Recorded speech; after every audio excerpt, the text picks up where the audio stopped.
Hi everyone, I'm Jordan. Welcome back to my YouTube channel. Today I'm going to talk about something that really resonated with me when I was studying my health diploma. And you may or may not have heard of it, but it's the dimensions of wellness.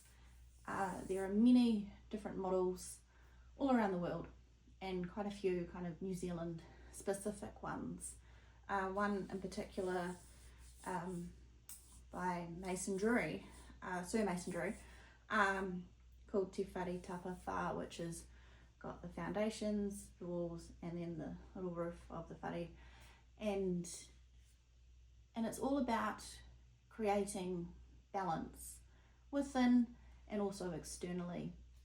And it shows that everything within yourself and externally are interrelated and need to be in balance with each other in order for you to actually have some good, complete wellness. Now, you don't have to really push yourself to strive for this balance, but as you improve different aspects of things improve. And then on the flip side, as you suffer a blow to one of these dimensions, then other things can kind of cascade and it can turn into a big catch-22.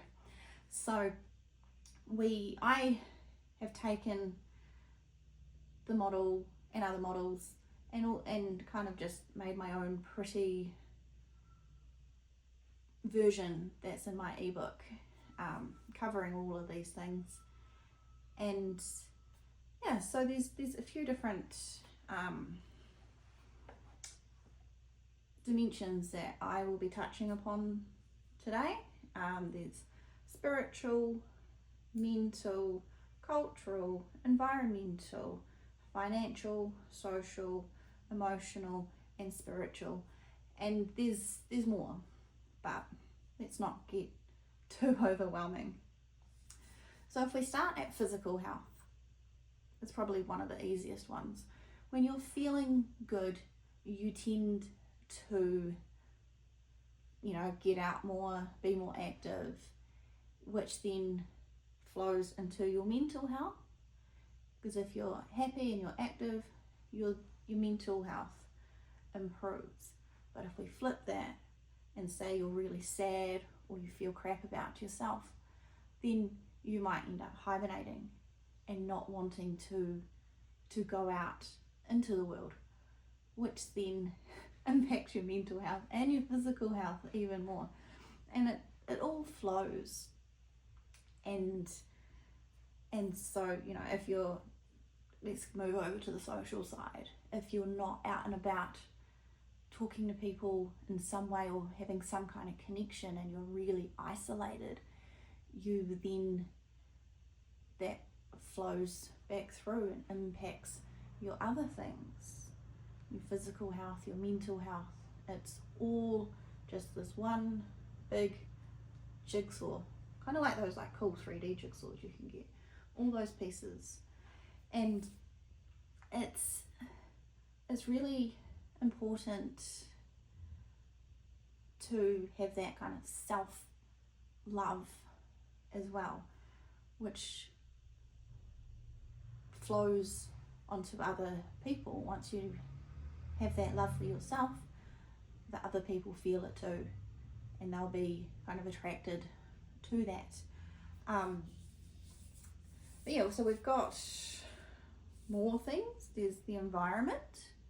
If your environment around you is miserable, whether that be your work environment, your home environment, the outdoors, if you just live in a concrete jungle with no greenery, you're probably going to find that you're a bit kind of dark, I guess, because nature is vitally important for your well-being. That's why I moved into the trees, so I can actually have that nature and I can go and ground myself when I feel like I have been away from it for too long.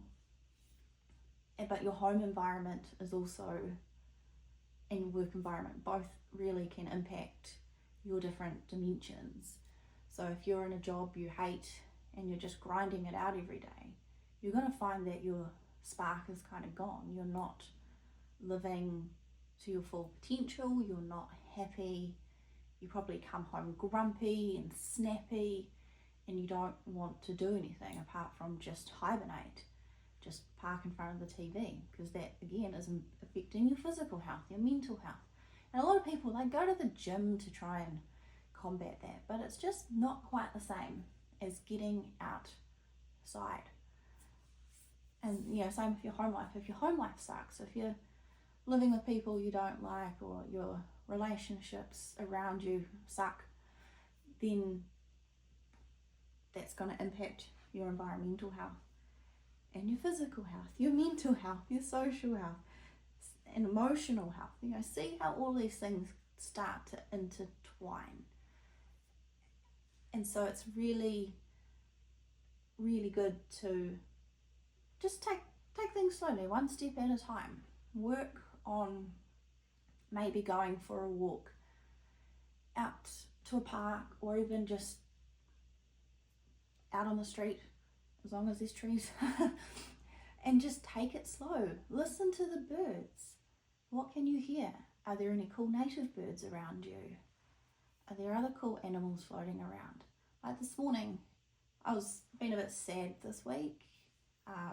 We lost our family dog, and so a couple that I see on our walks quite often, they happened to be out this morning with their dogs. So I made a point to go pat them because I needed to pat a dog.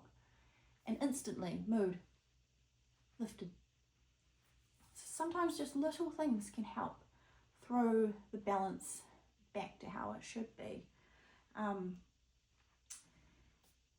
then there's also the likes of your spiritual health and cultural health. So for some people, culture is more important than others. And for me, I don't know, that's something I'm still working on. But for me, my most important kind of thing is just being myself and being in nature. And if I feel stifled, then that starts impacting everything else, and I start getting resentful and moody. And it's always good to talk out loud when these kind of feelings happen, so you don't build the resentment up. And it's really, I've struggled with talking about plans and different things, wanting to express myself. And I finally did speak up, and it was like a whole weight lifted off my shoulders, and I could almost feel everything coming back into alignment, because everything had been so skew with that it was just not me. And that ties in like with my spiritual health. I essentially, I'm embarking on this spiritual journey and trying to find what resonates with me and what doesn't. And it's tricky trying to manage a job, kids, everything else on my plate, and trying to find time to actually find the things that I love. And it's also tricky for me because I love learning stuff, and so I spend so much time trying to find the next thing to learn. And that's mainly so I can then pass information on to other people. I love being able to teach people, and that fulfills many of my different dimensions. And really hits home when people appreciate it. So we've got spiritual dimension, physical dimension, mental dimension, cultural dimension, financial dimension, which we haven't talked about just yet, social dimension, emotional dimension. So let's wrap it up with financial. Financial is a tricky dimension to fulfill. For a lot of us, with the cost of living, inflation, all that jazz, I try and stay out of economics. It goes over my head. But it can be hard to have that financial stability and security and that kind of peace of mind about everything. And so I dare say for a lot of people that dimension will be out of balance, because it's tough out there these days, trying to, that daily grind to survive is pretty rough. And so I try and think about money in a positive light, rather than, oh, I never have enough of it. But it can be hard, and then that can impact your other things. There can be, lots of relationship arguments about money. You might find that you are eating poorly because you can't afford greens and good meat and things. You might find that, your mental capacity is like peaked because you're having to work super long hours to make the money that you need to support your family, but then you never see your family because you're working all day and half the night. It's all a big catch-22, and hopefully we can try and bring things into balance, just little steps at a time, starting with some of the easy things like getting out in nature. Maybe if you can, make a little veggie garden to help supplement some of the expensive stuff at the supermarket, or like a sharing kind of thing. We don't do enough sharing with our neighbours these days. It's all very, very isolated world. And that again impacts those dimensions, because we're not living in those villages that we kind of used to with all that support. We're all very isolated. We're all connected via the internet, but we're all isolated in real life. And that's pretty rough sometimes.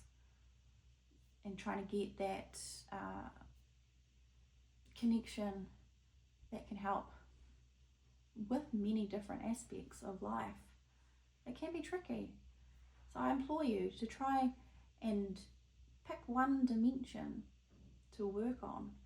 And I'll have a little diagram somewhere to show you what everything is, and I will have it available as like a little download, so you can have it and refer to it, maybe even print it if you want to, and that way you can look at it and go, you know what, I feel physically good today, let's go do something that's going to make me smile. Let's go take the kids out to the beach. Let's go pet some dogs. There's so many different ways that you can fill your cup and actually feel good. So let's work on it together. Thanks for stopping by. Don't forget to like and subscribe, and I'll see you in the next video. Bye.